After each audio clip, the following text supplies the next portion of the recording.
শুভ নবমী বন্ধুরা, এই যে আজকে আমরা নবমীর বিকেলে ঠাকুর দেখতে চলে এসেছি এক ফুলকুসুমাতে। তো এসে খুব ভালো লাগছে এখানে।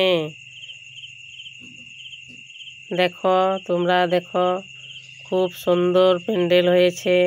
প্রতি বছরও ভালো হয়, কিন্তু এই বছর খুব খুব ভালো হয়েছে, একবার দেখবার মতো, দুধর্ষ লাগছে। দেখো, খুব সুন্দর হয়েছে, তোমরা দেখো।